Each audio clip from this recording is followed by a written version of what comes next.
역사상 가장 많은 사람들에게 복음을 전했던 목사님이 계시죠. 바로 미국의 빌리그리암 목사님입니다. 에반젤리스트, 복음주의자였죠. 이 목사님께서 시카고의 붕괴 때 전했던 이야기 가운데 간증의 이야기가 있었습니다. 이 목사님은 평소에 잘 알고 지냈던 천재적인 수학자 한 명이 있었다고 합니다. 이 수학자는 매우 똑똑했어요. 어렸을 때부터 영재였고 수학적으로 뛰어난 천재였습니다. 주변에 신앙에 대해서 이야기를 하면 하나님은 구겨진 휴지보다 못한다. 나는 하나님이 필요 없다. 이렇게 단호하게 무질렀습니다. 그는 또 과학적인 통계를 믿는 사람이었습니다. 그것들을 통해서 행복을 만들어낼 수 있다고 생각을 해요. 그래서 열심히 연구를 했습니다. 어떻게 하면 행복한 삶을 살 수 있을 것인가? 수없이 머리를 굴리며 그렇게 연구를 했습니다. 그런데 행복해졌을까요? 아니, 실패의 결과가 나타나게 되었습니다. 자신의 그 연구 결과가 그렇게 형편없게 나온 거죠. 그럼을 통해서 이 사람은 좌절했습니다. 매일 술에 취해 있었습니다. 취한 얼굴로 다녔습니다. 어느 날 빌리그리암 목사님을 만나게 되었고 그가 빌리그리암 목사님을 통해서 예수님을 알게 되었어요. 그 수학자가 빌리그리암 목사님에게 이렇게 고백을 했습니다. 목사님, 전에는 예수님 믿는 사람들이 미련한 줄 알았는데 내가 예수님을 믿고 나니까 예수님을 믿지 않는 사람들이 미련하다는 것을 알게 되었습니다. 세상 사람들이, 교회를 다니는 사람들은 의지가 약한 사람들이라고 인식을 하죠. 능력이 없으니까, 심신이 약하니까 신을 의지하려고 한다라는 생각을 합니다. 그런데요, 다른 우상을 섬기는 사람들, 그 사람들은 심신이 약한 사람들일 수 있고 또 연약한 사람들일 수도 있고 신을 의지하려고 하는 사람일 수 있지만 우리들 크리스찬들, 교회에 다니는 성도들은 절대로 그렇지 않다는 것입니다. 오히려 여러분, 교회에 다니는 사람들이 똑똑한 사람들이고 교회를 다니지 않는 사람들이 미련한 사람들이라는 거죠. 고린도전서 1장 25절 말씀에 보면 이렇게 말씀합니다. 하나님의 어리석음이 사람보다 지혜롭고 하나님의 약하심이 사람보다 강하니라. 그렇습니다. 여러분, 세상 사람들은 교회를 다니는 사람들이 미련하고 약하다고 생각하지만 여러분, 엄밀히 따지면 반대라는 거예요. 여러분의 인식을 좀 바꿨으면 좋겠어요. 우리는 연약해서 교회 다니는 것이 아니에요. 교회에 다니기 전에는 연약했지만 교회를 다님을 통해서, 예수님을 믿음을 통해서 우리는 강한 사람이 되었습니다. 뿐만 아니라 고린도전서 1장 27절부터 29절까지 말씀이 이렇게 기록합니다. 우리 같이 한번 읽어볼까요? 그러나 하나님께서 세상에 미련한 것들을 택하사 지혜 있는 자들을 부끄럽게 하려 하시고 세상에 약한 것들을 택하사 강한 것들을 부끄럽게 하시려 하시며 하나님께서 세상에 천한 것들과 멸시받는 것들과 없는 것들을 택하사 있는 것들을 폐하려 하시나니 이는 아무 육체도 하나님 앞에서 자랑하지 못하게 하려 하심이라. 오늘 주신 말씀에 보면은 변화와 회복이 어디서부터 출발하는가에 대해서 말씀해주고 있는 말씀입니다. 어디서부터 출발하느냐? 바로 믿음에서부터 출발한다는 것을 알 수가 있지요. 예수님께서는 우리에게 특권을 약속해 주셨습니다. 특별한 약속을 주셔요. 주신 말씀에 보면 진실로 진실로라고 말을 합니다. 이 진실로라는 것은 참된 것을 이야기할 때, 참된 것에 대해서 매우 강조할 때 쓰는 방법이죠. 예수님께서 이와 같이 진실로 진실로라고 강조를 합니다. 이것을 히브리어나 헬러로 말하면 뭘까요? 우리가 잘 알고 평상시에 쓰는 단어입니다. 바로 아멘이죠. 아멘, 아멘으로 썼습니다. 이 진실로 진실로가 아멘, 아멘이죠. 여러분, 우리가 아멘, 아멘 할 때는 언제 합니까? 그것에 대해서 맞습니다, 그렇습니다, 그렇게 될 줄 믿습니다 할 때 그렇잖아요. 예수님께서 쓰셨는데 아멘, 아멘, 그러하다 이렇게 말씀하고 계시는 거죠. 여러분, 여기에서 또한 어떤 사람들이 놀라운 은혜를 경험하느냐? 바로 나를 믿는 자는 이라고 말씀합니다. 나를 믿는 자는. 두 가지 약속을 주시는데 첫 번째 약속이 뭐냐면 예수님께서 행하시는 그 일들을 하게 된다는 약속입니다. 예수님께서 하신 그 일을 너희도 하게 될 것이다. 또 두 번째 약속을 주시는데 그게 뭐냐면 예수님께서 행하신 그 일보다 더 큰 일도 하게 될 것이라는 말이죠. 놀랍지 않습니까? 우리가 예수님처럼 행할 수 있다니, 아니 예수님보다 더 큰 일을 행할 수 있다니 엄청난 축복이요 힘이 되는 말씀입니다. 그런데요, 전제가 있었어요. 전제가.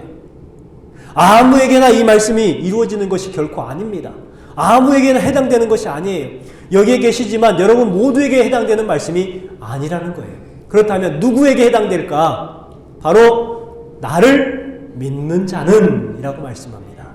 나는 믿는 자에게 그와 같은 약속을 주시고 있는 거예요. 믿음이 없는 사람에게는 이 약속이 해당되지 않는 거라는 거예요. 그러니 여러분 믿는 것이 중요한 것입니다. 예수님을 믿고 하나님의 자녀된 우리에게 주시는 약속인 줄 믿습니다. 여기에서 믿는 자는 누구를 가리킬까요? 믿는 자는 누구를 가리키냐면 헬라어로 피스티온이라는 단어를 썼습니다. 이 뜻이 뭐냐면 계속해서 포기하지 않고 믿는 성도, 계속해서 믿고 포기하지 않고 믿는 성도를 가리키는 거예요. 그러니까 이 성도는 어느 순간은 믿었다가 믿지 않는 성도를 가리키는 것이 아니라는 것입니다. 꾸준하게, 진득하게, 강력하게 그렇게 믿음 생활을 하는 그러한 사람들을 믿는 자라고 말하는 것이죠. 여러분, 이 사람들은 삶에 문제가 있어도 삶이 힘겨워도 포기하지 않는 오늘을 믿음으로 살아내는 사람들입니다. 성경은 이런 사람들을 어떻게 표현하냐면 심지가 견고한 사람들이라고 표현하더라고요. 저는 이 단어, 이 문장이 참 좋습니다. 심지가 견고한 사람, 바로 믿는 사람들이죠. 이사야 26장 3절에 보니까 주께서 심지가 견고한 자를 평강하고 평강하도록 지키시리니 이는 주가 그를 신뢰함이니이다. 이렇게 기록하고 있습니다. 심지가 견고한 자들에게 하나님께서 어떤 복을 주셔요? 평강하고 평강하도록 지키심의 복을 주신다는 거예요. 왜요? 바로 주님을 신뢰하는 사람들이 심지가 견고한 사람들이기 때문에 그렇습니다. 여러분은 어떻습니까? 여러분은 심지가 견고한 사람들입니까? 여러분의 마음 가운데에 의지와 그리고 믿음이 흔들리지 않는 그러한 견고한 신앙인들이십니까? 혹시나 여러분들이 흔들리는 그러한 믿음이라면 여러분 이 시간 그 믿음이 바뀌었으면 좋겠습니다. 이것이 바로 기경되는 거예요. 믿음이 흔들렸던 믿음이라면 견고한 믿음이 되는 것, 이것이 오늘 우리에게 주시는 말씀인 것입니다. 여러분, 심지가 견고한 사람은요, 마음이 한결같은 사람이에요. 변덕이 없는 사람입니다. 상황에 따라서, 환경에 따라서 믿음이 이렇게 저렇게 바뀌는 사람이 아니라 강직한 믿음이 있는 사람들이죠. 여러분, 어떤 환경에도 흔들리지 아니하는 심지가 견고한 성도들이 되시기를 주님의 이름으로 축원합니다. 살면서 상대하기 가장 어려운 사람이 누굴까요? 아, 저 사람 정말 상대하기 어려워. 이런 사람이 누구냐면 변덕스러운 사람이에요. 이랬다 저랬다 도대체 알 수 없는 사람들이 정말 상대하기 힘듭니다. 그런 사람이 있으면은요, 왠지 피하고 싶어요.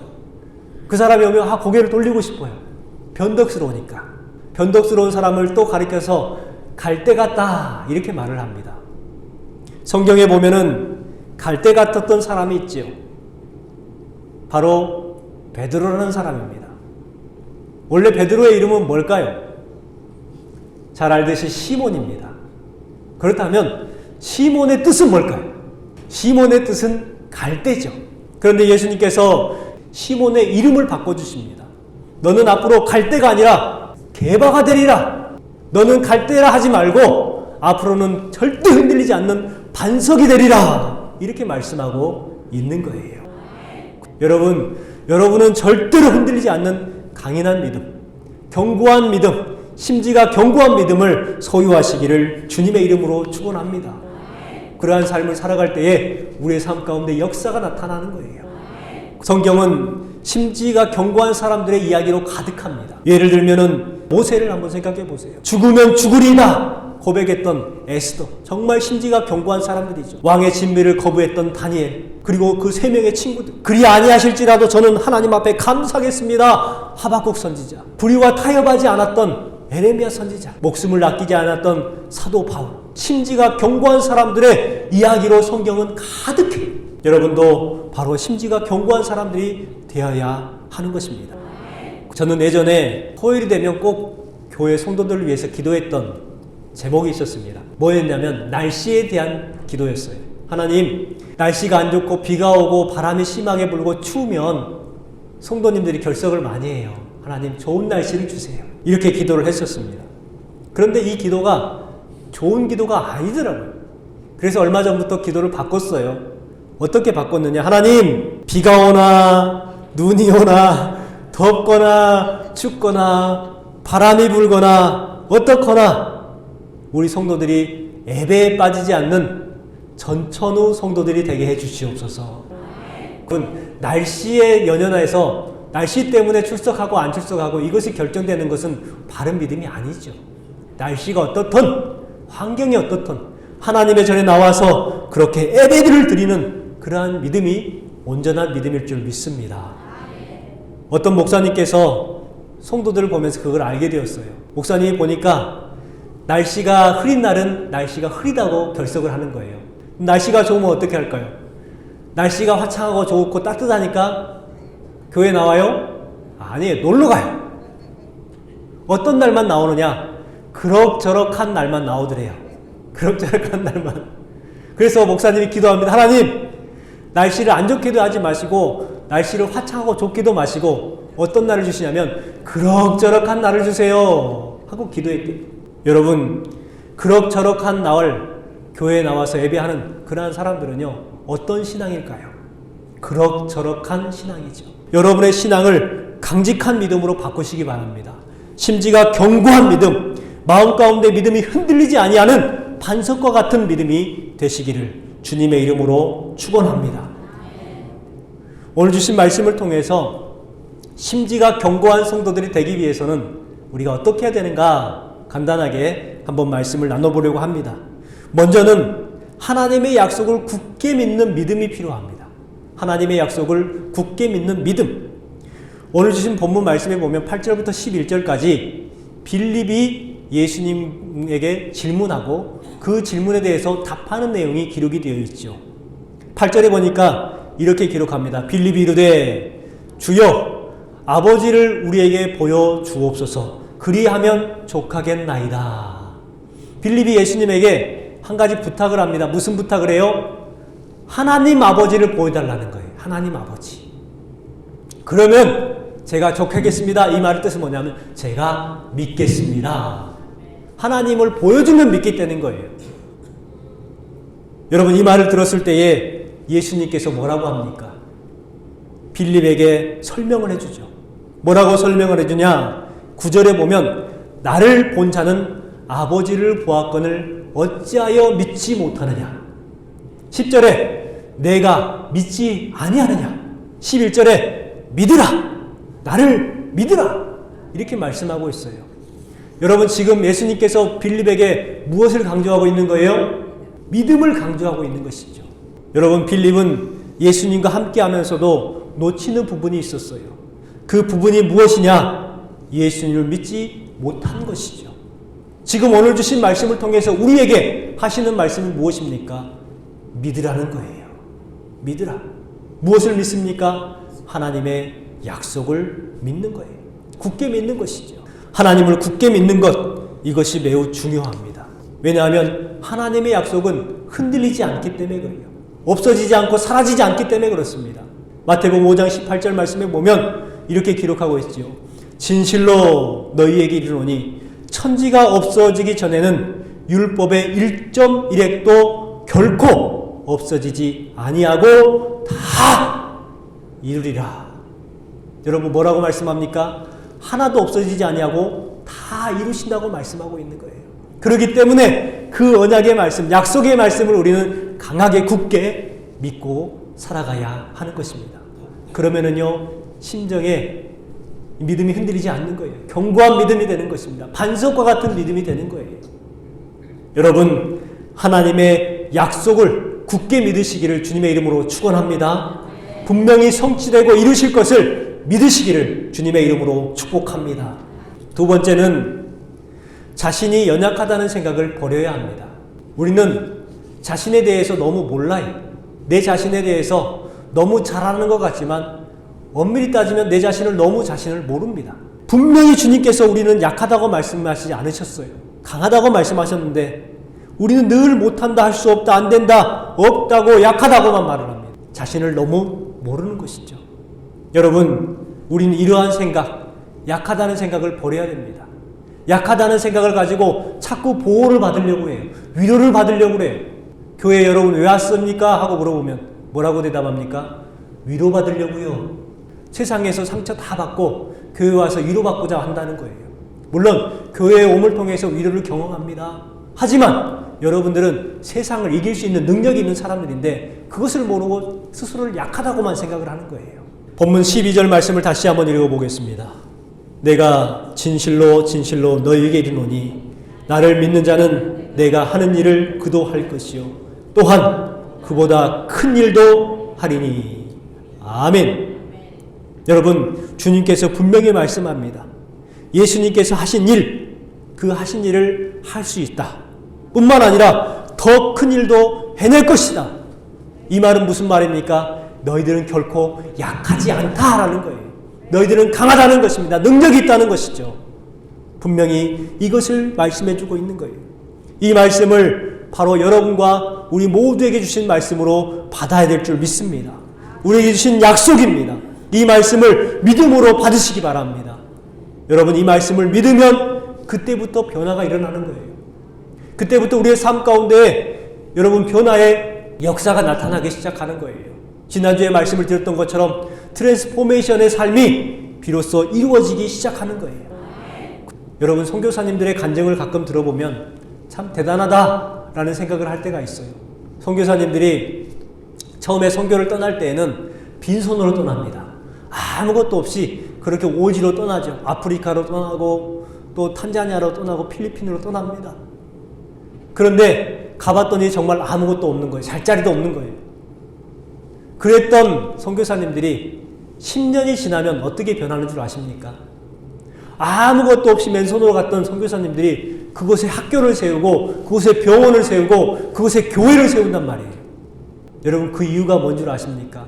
그렇게 놀라운 생활력을 발휘할 수 있는 것이 뭔 줄 아십니까? 생각이에요, 생각. 지금은 빈 곳이지만, 지금은 황무지지만 이 땅에 언젠가는 교회가 세워지고 학교가 세워지고 병원이 세워질 것이라는 생각이 있는 거예요. 그 생각 때문에 하나님께서 채우시는 거예요. 하나님께서 채우시고 세우시고 모아주시는 거예요. 생각대로 이루어지게 하십니다.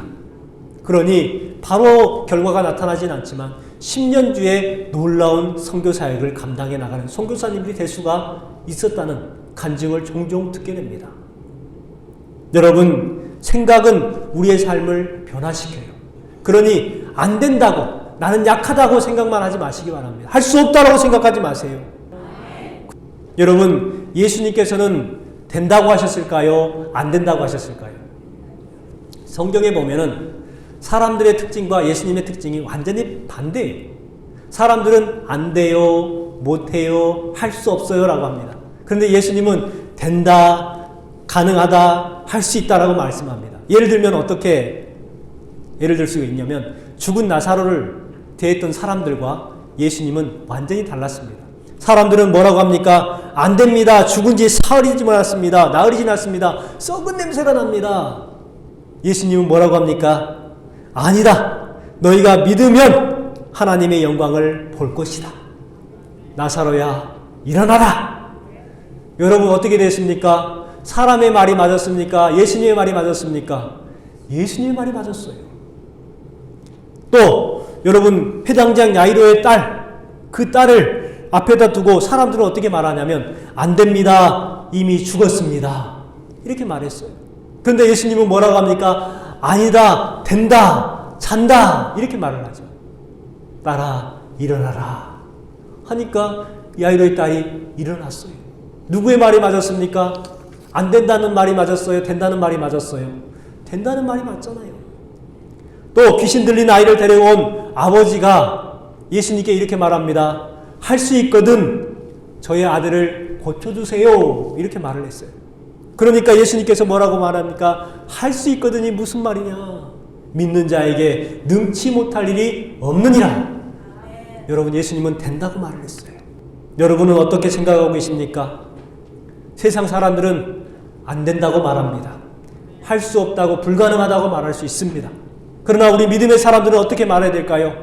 된다! 할 수 있다! 우리는 할 수 있다라고 고백하는 거예요. 여러분, 믿음으로 약하다는 생각을 버리시기 바랍니다. 어떠한 일이 있든지 우리의 삶 가운데 안 된다는 생각, 못한다는 생각, 할 수 없다는 생각을 떠나보내시고 2020년도의 한 해는 할 수 있다! 된다! 라고 고백하시는 저와 여러분 되시기를 주님의 이름으로 축원합니다. 마지막으로 예수님의 이름으로 기도해야 우리는 견고한 신앙을 가질 수가 있습니다. 예수님의 이름으로 기도하는 것. 13절에 보니까 너희가 내 이름으로 무엇을 구하든지 내가 행하리니 라고 말씀합니다.